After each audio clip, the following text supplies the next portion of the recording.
This time on Rad Rat Video, we talk about whether you can get a shinner so bad that you break your bone. Let's do it.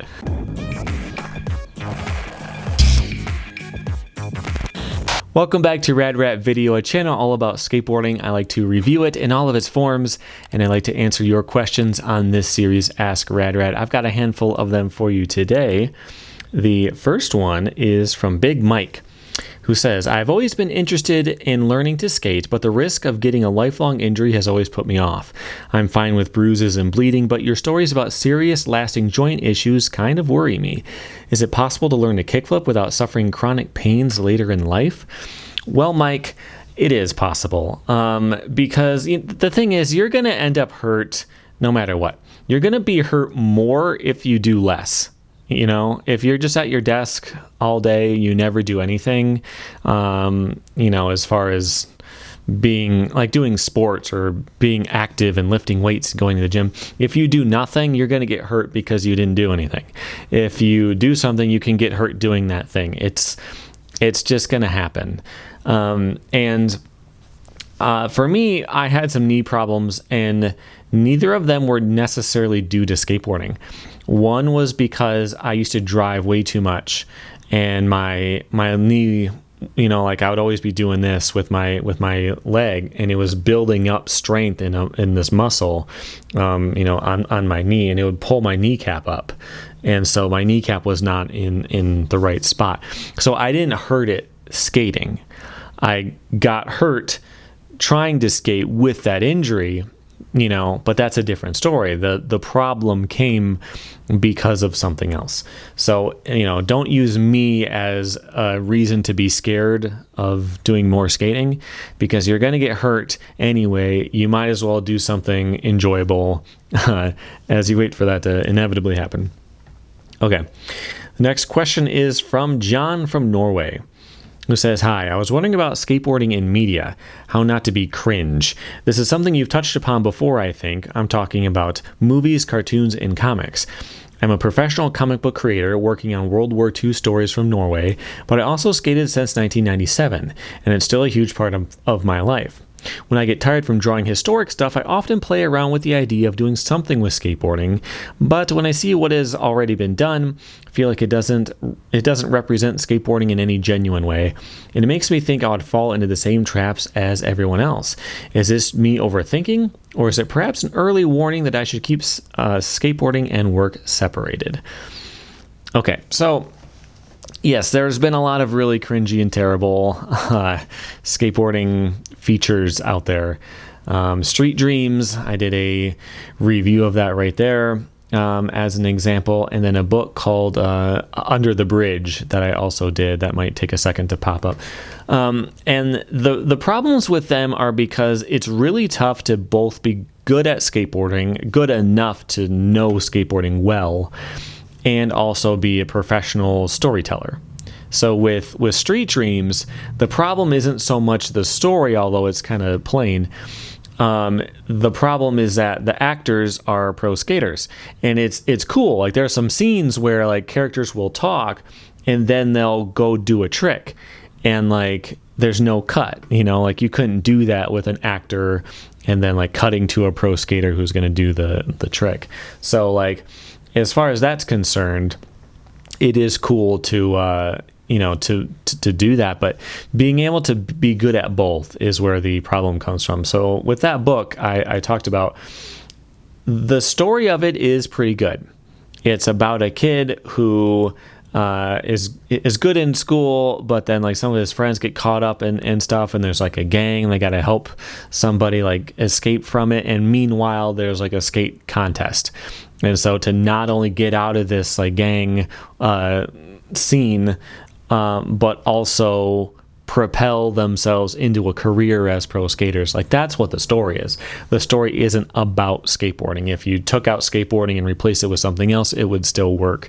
And that's, I think, the strength of that book, because the descriptions of skateboarding are not great. The author does not skate. He didn't really understand how stances work. You know, if you do a 360 on vert, you land fakie. You can't do a normal trick on the other side. It's got to be switch or fakie. You know, like you would know that type of stuff, and you also write stories. So I think that you could do it. The problem, I think, is going to come from having the story be about skateboarding. Like, if you want to tell a story about like somebody trying to get a sponsor or to go pro or to win the big contest, that's been done. You know, that's been done in every game. That's been done. You know, there used to be shows about skateboarding. Like there's that type of thing has been done to death. So I wouldn't suggest doing that. The thing that comes to mind that I think could be kind of cool is like, what if your main characters were skaters and they were skating street and they like hopped a fence so they could skate at this cool spot, like it could be at the high school or something like that. They hop a fence, they're skating at the high school at night, and they see a teacher get kidnapped, and so like they have to like try to figure out what's going on with that, and you know, the cops won't help. Maybe they get in trouble with cops all the time because they're skaters, and so the cops don't believe them, and you know, something like that. And maybe they have to try to figure out how to help that person. That could be an idea. But also, because it's a comic book, you can do anything you want. There is a comic called Rad Wraith. I did a review of the first issue right there, and the second one just came out. It took some time, but the second one just came out, and what that's about is like a kid, like a young kid, dies on this haunted half pipe and gets like not haunted by, he gets like possessed by this skateboarding demon or something like that. And so the kid will sleep at night and the demon takes over and he turns into this big scary guy who skates and he kills people. And there's this scene in the one that just came out where he's chasing this guy down. And he's got his board, but he's on foot. He chases after him, and then he like bomb drops on top of the guy. Like, you know, it's like downhill, and he like rides the guy down the hill and just leaving this blood trail all the way behind him, like grinds this guy into pieces along the way. It's horrible. It's horrible. It's funny because, you know, it's kind of cartoony, like it's intended to be like extreme. But you know, you could do something like that too, where it's like a haunted skateboard that does this or that. You could tell that story without knowing anything about skateboarding. It could still work because you're making it all up, but because you do know skateboarding, you can make it a bit better. So I don't think you should shy away from at least trying it, and if you do, I would like to see it. Okay, the next question is from Sean, who says, congrats, you win. You get 2 full setups. These boards are whichever style, deck, graphic, hardware, etc. that you want. What 2 boards do you build? It could be any existing company or any from the past. So the first one, because I've got 2, one is going to be kind of a cheat. It's going to be an Andy Anderson board. Not this one. He is working on a new one. I have no idea how long it's going to take for that to come out or anything. But I would want all of his picks. You know, after he's skated it for months and he's figured out the exact everything, I would want just a copy of the board he skates, because he can do so much like cool mixing of stuff, doing like street hybrid with freestyle. For me, I've always had a really hard time coming up with a board that can do both. I've always had to have a street board and a specific board set up for freestyle. So I would like to see how that turns out and just take a copy of it, let him do all that hard work, and then I will take one. But I've come up with like a normal street board I would want. First is a live board, like the deck. So that's the one where it's like green on the outside because it's got a composite tips and all that. And this board is supposed to last forever. They're expensive, and that's the reason why I haven't bought one. I think it's like $200. But if it lasts so much longer than a normal deck, then that's not such a bad thing. So, you know, I might get one at some point, but if I'm going to win a free board, it might as well be that. As far as the trucks, I am thinking Avenue because they are pretty cool. It's the ones where they're like on a spring kind of, and it's supposed to make your skating, make it feel so much smoother because your board will, it'll absorb shock and all that kind of stuff. And it helps not just with skating around, but like grinds and all that type of thing. I, again, have not tried those, but I think they're a very cool idea. And as you can see, I'm going for a pretty high-tech type of build here. I think that would be a cool thing to try. The next thing is Ricta Chrome Clouds in a 92A, which is not as hard as a normal wheel. I really like that idea for the sake of just smoothness, being able to cruise and do all that type of stuff. I think that's probably a good one that I would like to try. And for the bearings, Bones Ceramics. Like, how could you pick anything else? There are bearings that are cool, bearings that I would like, but these are super expensive because they're supposed to be incredible. I might as well get incredible bearings and then keep them up, not just buy some new ones when they start to go bad. They're ceramics, although they shouldn't rust, as long as you clean them out and all that stuff every now and then, they should last you for a long time. And so that would be cool. I have not tried those either. It's not the kind of cash I put down into my boards, but if I was going to win a free one, I might as well do that. Okay. The next question is from the Quan, who says, is it possible to break your leg from a shinner? Can the board hitting you break a bone? I enjoy this type of question because I can do some math and try to figure out not only if it's possible, but what it would take for it to actually happen. And this one is a bit complicated because there's a couple of things that can be a factor. The first is how much the contact time is, and I know I'm kind of, getting a little into the weeds of the calculators that I found. But if the board hits you, does it hit you and bounce off? Does it hit you and sink in some? If it's going to break your bone, it's going to sink in some, right? And how much time is it going to stay in contact? So that's important because the force is going to be spread over the time that it takes.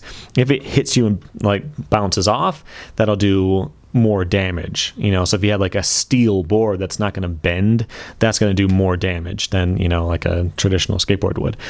All right, so I looked it up, and your thigh bone can take about 600 newtons of force before it breaks. Your shin is more complicated. I couldn't find exact specs for that, but it shouldn't be too much different. So that is 700 newtons. The skateboard weighs, it's 160 pounds or so. And you can convert that to 700 newtons, which is what you use when you do calculations normally. Skateboard weighs about 7 pounds, and it's going to sink about 1 centimeter in 0.1 seconds. So those are guesstimates. But if a board sinks that far into you, your shin doesn't have that much meat in front. If it sinks that far, your leg's probably breaking, right? So I figured that would be kind of a good statistic to use. So I played around with a calculator, and I got the board has to go 105 miles per hour or 169 kilometers per hour.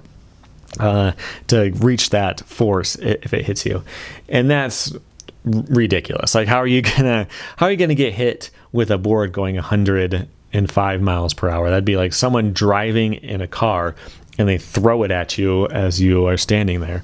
Yeah, that can do some damage, and it would have to land on the edge, not the whole board slapping you. It'd have to hit you like that. So that could happen. But of course, if someone's going to hit you with a board going 100 miles an hour, of course it's going to do some damage. But is it possible for it to be done while you're skating? So I wanted to recalculate this to a degree. So I used this calculator doesn't have the sinking in and the contact time and stuff like that. So I had to use some of the numbers from the last one and refigure them slightly.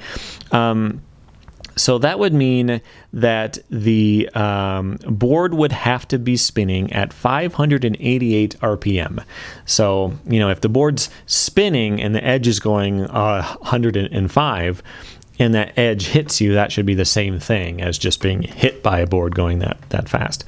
So what is 588 RPM? What does that look like for a skateboard? I looked at clips of me doing 360 shoves, and the RPM of those is about 150. It's one full spin in about 12 frames. So that works out to be 150 RPM. So 588 RPM is like a 1440 pop shove it on flat. And that's not with a ton of air. You know, this is clips of me doing it. This is just kind of casual 360 shove it. If you could do a 1440 shove it on flat, you would have to be able to scoop at 105 miles per hour. Unlikely. But if you did, and you scooped it that hard, and then you kind of like tripped in the air and planted your foot, the board came around and the very edge of it hit your shin, you could break it.